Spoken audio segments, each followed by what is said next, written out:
And so my message to you is be suspicious of large lifts. Anything that's greater than about 5%, think to yourself, I'm not so sure about this, and be suspect. It typically shows the sample size is very low and the study was underpowered. Now, the one exception may be Looking like a baddie, I show up and make them stop. Wanna know my name so badly, cause I run this whole block. Flip my hair, move my head, show the world I'm royalty. When I walk by, they be taking bows, cause they know I'm the queen, yeah. AI is taking over the world. But if you're making experimentation decisions based on cursory AI results, you may be really misleading yourself. Hi, I'm Deborah O'Malley, and today I'm going to talk to you about two surprising AI A/B tests that are going to set you straight in the experimentation world. Now, you may already know me, but just in case, I'm voted a top 10 A/B testing influencer, Google Analytics certified digital marketer, and I founded the experimentation resource Guess the Test, where you get to take your best guess on the feature test, see if you win, and apply the real life results to optimize your own success. We're going to be doing exactly that today. All right, so as I said, you're going to get to guess your vote on the real life A/B tests, both related to AI. Then we're going to talk about why you shouldn't necessarily take these results at face value and what the issue is with the test. We'll discuss the surprising results, and you get to have fun interacting and learning as we go along. I hope that sounds good to you. Let's get into it. So the first thing I'd like you to do is to hone into your AI brain powers and see if you can guess the right answer to the test. You've got a 50-50 chance, sort of. So the first AI test is which wording won. You can see here in this hero section, we have a truck buying experience you'll actually enjoy, save over 1,000 5-star Google reviewers. The other text variant is AI generated, and it says Kreutz Automotive is your family dealer. Now, as you may have guessed, this is for an automotive store, and they were looking to increase engagement on the website. Engagement was measured by people clicking into the experience from this hero section here. And they wanted to know, does engagement transfer all the way down through the funnel to actually generating leads? And if so, what's the best variant to do it? Is a human generated headline like this one better, or does AI win? So you get to take your best guess. Version A, human generated, or version B, AI generated. I'll give you just a second to write it down so you don't cheat, or maybe whisper it over to a friend. Assuming you've been able to do so, dun dun dun dun dun dun, dun drum roll, the answer is version A. So congratulations if you guessed the test. Sort of, because things aren't always quite as they seem. Now, if you guessed version A, or even if you guessed version B, you might be going to yourself, okay, version A, human generated content won. Whew, we can still outperform the robots for now. And you might have thought to yourself, okay, well, that also shows or indicates that top of funnel engagement can have a positive impact all the way down the funnel. That's good as well. But you may be solely missing out on something. And that is the fact that this test actually had a major problem. Now, despite getting a 1.94% lift in engagement compared to the control, at 96% statistical significance, there was something hugely wrong with this test. Any ideas? I'll give you a minute to write down your thoughts, or again, whisper it to your contacts or colleagues that are sitting with you. I'd like to know, can we take this result seriously, and why or why not? If you guessed that the answer had something to do with statistical significance, you actually guessed the right test, because that indeed was the problem. Now, before I go into the details, let's just talk about statistical significance a little bit. It's a very unclear concept in experimentation, and Try as you might, you probably don't fully have a clear understanding of statistical significance. I was that way until recently, but I decided to tackle StatSig head on, and I actually wrote an article about statistical significance that finally clearly explains things. Now, in this article, you're going to learn that StatSig is the gold standard for hypothesis testing. And you probably already know it's the way that we declare A/B testing results as valid or not. Essentially, what statistical significance does is it provides evidence to suggest that you have indeed found a conversion difference. The control or the treatment is truly better than the variant. Statistical significance minimizes the risk of noise or random chance, and it's usually based on a p-value of 0.05 or less. So usually a result is considered statistically significant when it's lower than the p-value. Now, ultimately, why we use statistical significance is it because it shows a result didn't just occur out of error or random chance. There's really truly something that we've detected accurately. Now, this is a cursory overview of StatSig, but if you want to learn more, I do encourage you to check out this article. It will go into much more detail and in depth for you. But applied to this test, what it shows us is there's a major surprise that you might not have been aware of. Statistical significance can be gamed. A result can appear statistically significant, especially with a small sample size. Now, what do I mean by small and sample size? Well, first of all, a sample can refer to both traffic size as well as conversion numbers. And the number of variants that you're testing can impact your sample size requirements. Now, you've probably seen all sorts of stuff on LinkedIn or articles or other places, maybe talking with colleagues, and you've been scratching your head asking, how big does my sample size actually need to be? And the answer you've probably heard is, it depends. It does not depend. Not at all. In fact, it's based on 4 very specific criteria. The problem is those criteria depend a little bit on what you already have. So it depends on your baseline conversion rate, which is your current control conversion rate. It depends on the minimum detectable effect, or MDE, that you're looking to achieve. And it depends if you're going to look at that through an absolute or relative value, what kind of power you're going to go for, and what kind of significance level you're going to go for.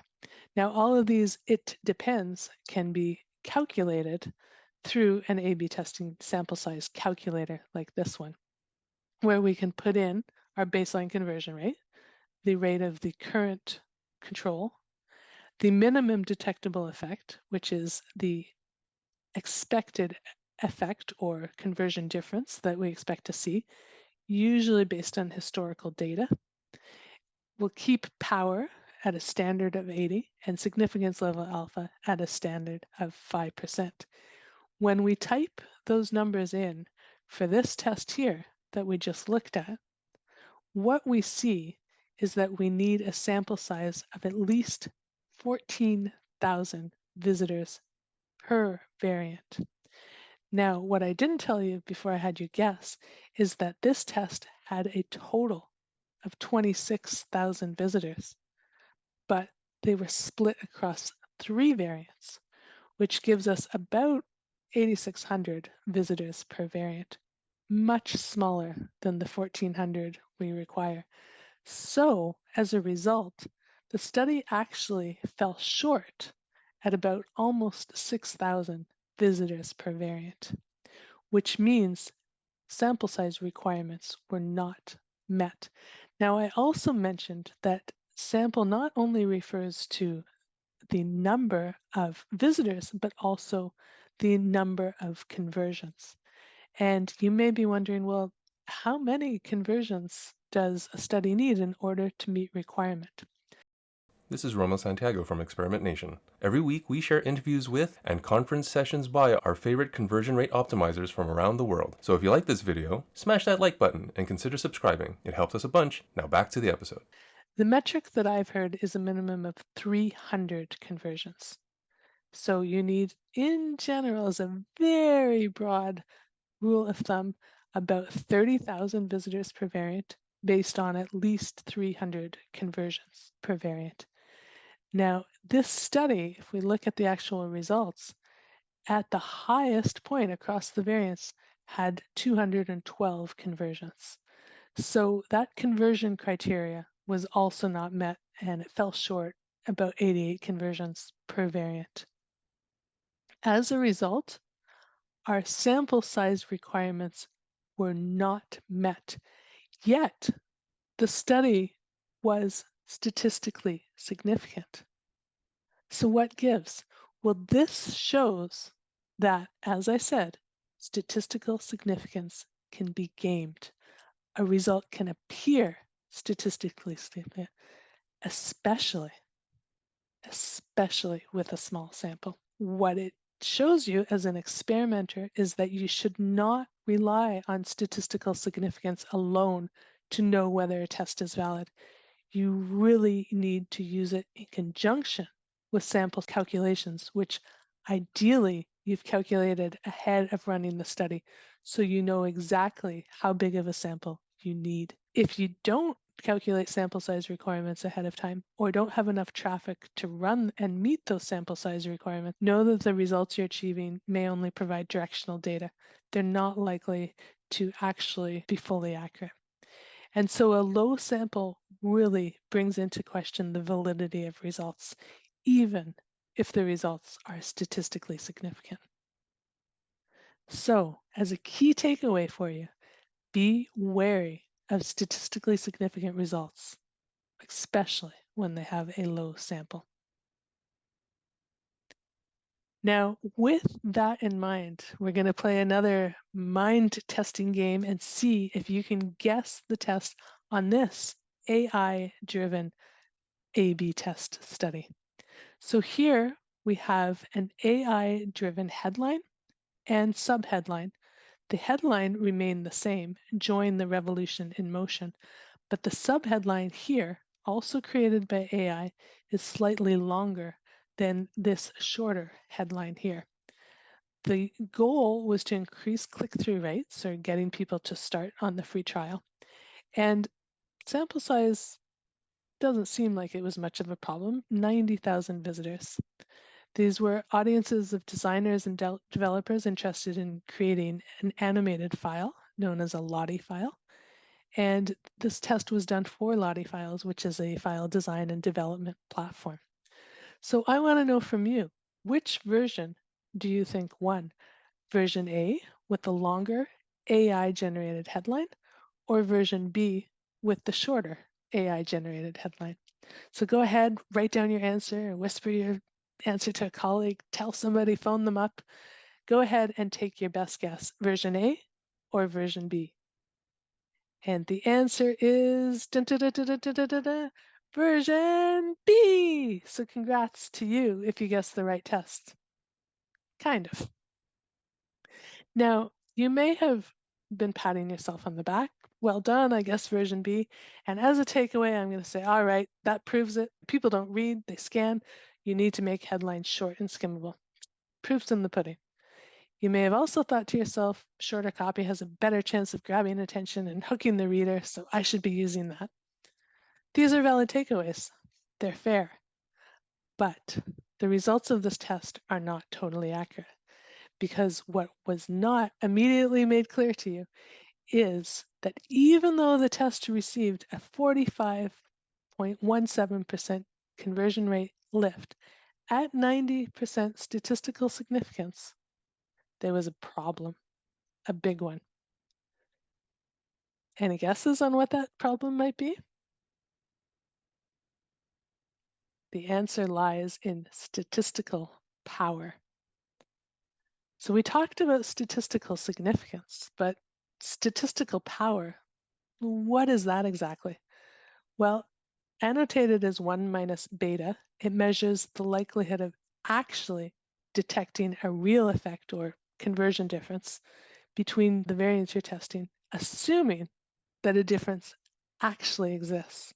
And we have to think of it this way because when we go into hypothesis testing, we're actually looking to reject the null hypothesis, that there's no difference between variance, and accept the alternative hypothesis, that there is a difference between variance. If we spot something that's novel and interesting and it's statistically significant, but we can't just assume that because we spotted something, it's really there. We need these checkpoints to make sure. And statistical power is one of those checkpoints. Power is a function of delta, which describes the sensitivity or ability to pick up on a conversion difference between variants. And in order to detect small differences, you need high power. The standard power is set at 80% or 0.8. And the higher the power, the greater the likelihood of detecting a real effect. But the larger the sample size needs to be. So a large data set will make results more reliable, but often experimenters simply don't have enough sample to adequately detect a real conversion effect. Their study is underpowered. And with an underpowered study, the sample is so small that the lift detected, number one, isn't accurate, but number two, the conversion difference can appear exaggerated, huge, or very skewed. So, surprise! In an underpowered experiment, the result may be statistically significant, but the lift is going to be exaggerated. So when you see things like a 337% uplift, a 126% conversion uplift, even a 54% conversion uplift or decrease, these are all exaggerated numbers. So what defines exaggerated? Well, according to Ronnie Kohavi, any lift above about 5% typically gives reason for suspicion. And he points to the history of Bing, where he worked for a long time, in which they ran tens of thousands of experiments, adequately powered experiments, I may say, and only 2 ever had an impact on revenue by more than 10%. So what this shows is that double or even triple digit conversion lifts are highly unlikely, and they're much more likely the outcome of a poorly designed experiment, one that's really underpowered. Now, you can have a statistically significant result that is underpowered.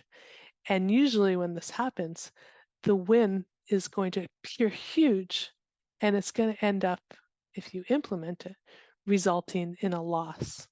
And so this is actually known as the winner's curse, because the test result becomes more worthy of a curse than a cry, than a celebration, if you end up implementing it based on false data. Definitely something you want to avoid. So in this test that we just looked at, although both headlines were driven by AI, and although the traffic was reasonably large at 90,000 visitors, what you needed to pay very close attention to was that these visitors were split across 5 variants. And when you have that kind of traffic and split it across 5 variants, it becomes problematic because you have an underpowered test. So remember, if we consider a lift of 3 to 5% typically realistic, that should be our MDE on average. And if we look at the improvement or the lifts created across these 5 variants, we see that it had about an average lift of 41%, which is 36% higher than what we would consider a standard acceptable lift that we would expect to see. And so my message to you is be suspicious of large lifts. Anything that's greater than about 5%, think to yourself, I'm not so sure about this, and be suspect. It typically shows the sample size is very low and the study was underpowered. Now, the one exception may be when you start optimizing and there's easy low-hanging fruit, you may be able to really move the needle quickly. Or if you're on a page that already has a high lift, and then you can lift it even further. But in general, for a mature testing program, don't expect to see lifts of 5%. If you do, there's likely something going on. Likely your study is underpowered. And as a result of that, if you're an experimenter celebrating big gains, I caution you to cry rather than celebrate, because it's very unlikely you're going to get a large double or triple digit conversion lift if you're running a properly powered test and you're running the study properly. So don't fall victim to false realities. Avoid the winner's curse. If you get a large lift, monitor results and ensure they hold true over time based on a properly powered, adequately run sample size. So my advice to you is don't get surprised by these testing traps. Don't fall into them. You want to make sure you have a properly powered study, and you want to make sure that you don't implement results based on lifts that look and are probably too good to be true. So I hope this presentation was helpful and insightful for you. AI may be taking over the world, but it hasn't yet infiltrated into running properly powered experiments. You still need to know how to do that yourself. And hopefully this presentation has helped you achieve that a little bit more. If you have any questions, comments, anything you want to say, feel free to get in touch. Here's my contact info, and I'd love to connect with you on LinkedIn. Thanks so much. This is Romo Santiago from Experiment Nation. Every week we share interviews with and conference sessions by our favorite conversion rate optimizers from around the world. So if you like this video, smash that like button and consider subscribing.